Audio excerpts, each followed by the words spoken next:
Hello again, I'm Catherine Bruce, wrapping up our segment about industrial spaces for the Bright Ideas series.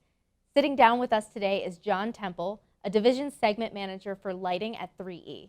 John, we've already discussed important factors to consider when selecting industrial products for industrial spaces.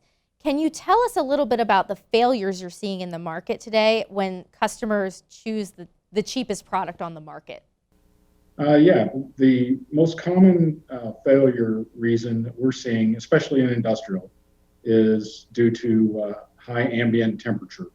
We see a lot of products that are sold that are price point items that are only rated at 25 degrees C, and that's just not going to work unless it happens to be an air-conditioned environment, which I don't know about everywhere, but in Iowa, those are rare.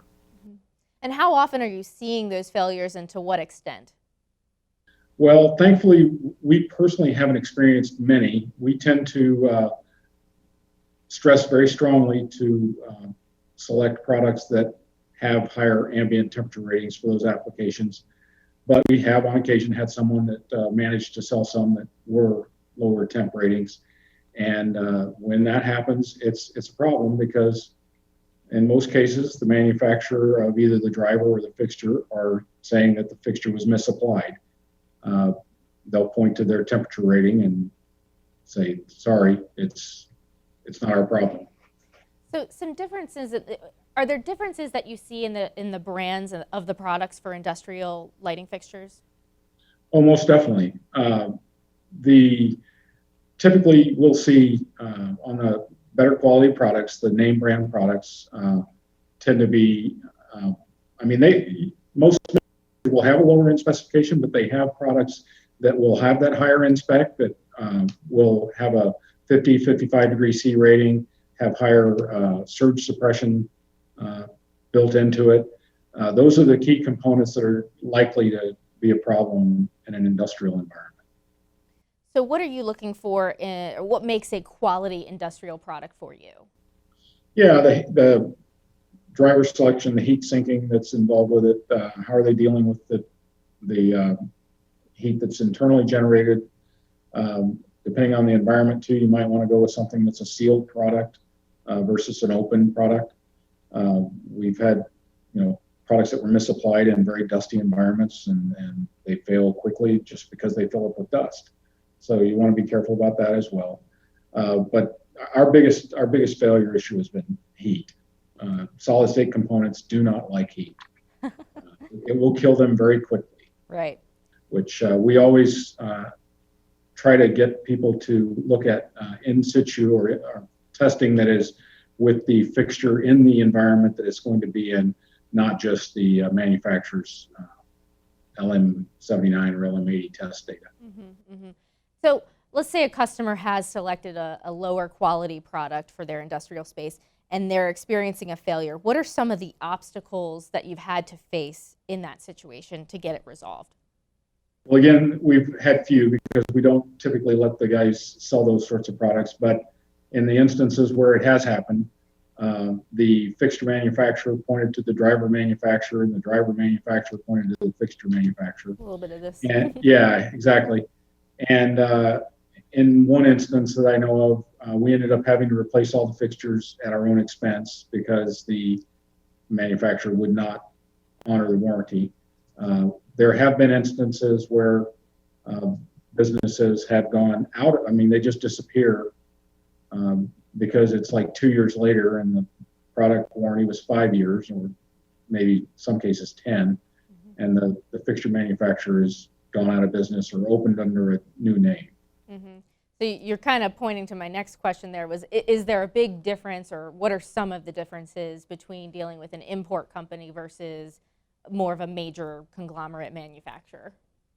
Well, if we're dealing with someone like Acuity, for instance, we have a long history with Acuity. I would dare say it goes back, well, I've been here 30 years and it predates me by probably 20 years at least. Mm-hmm. So we have, a history with you guys. We know that you'll stand behind your product. We're not worried about one project that may go south. Every fixture manufacturer has problems. It's going to happen. But when we're dealing with someone that we don't know very well and they don't have a track record or a long history, there is not that comfort level. One big problem could be the end of the company. Especially, we tell our guys, if you see a company name that has LLC behind the title, that's something you need to really be wary of, because that is a limited liability corporation and they could fold up shop tomorrow. The purposes of a LLC is to protect the owners from problems like that. And does your company have a stocking policy for which brands you choose to stock? Oh, yes. Yeah, we have a process that they have to go through to get new products approved, and going to have to answer some questions anytime they submit a product. If it were for a company that we have a relationship with, like Acuity, the only thing that we're looking at would be if it duplicates something we already have, then we would be worried about what we're going to do with the product we already have. But if it's a product line a new line from a manufacturer that is, say, a second or third tier manufacturer, they're going to have to really jump through some hoops to get that approved. Mm-hmm. I mean, it would have to be something that we can't get from one of our approved vendors. So you kind of hinted at, the relationship, the customer service, and the viability of the brands. But are there any other reasons why this stocking policy was implemented? Well, part of our reputation as a company is dependent on the brands that we represent, that we continue to recommend. And if we those relationships are valuable to us. I mean, we select large name brands on purpose. We want to be associated with those companies. We want to be careful about how our name and our brand is associated with companies that may not have the presence in the market, the financial backing, just the security of dealing with someone who is a larger, more established brand. Mm-hmm. So you talked a little bit about reputation there. Now, a lot of people think, if there's a fixture failure, you think about the brand that you're buying and it hurts that brand's reputation. But is there a feeling of it also a fixture failure hurting the reputation of your company in that situation? Oh, yeah, it most definitely.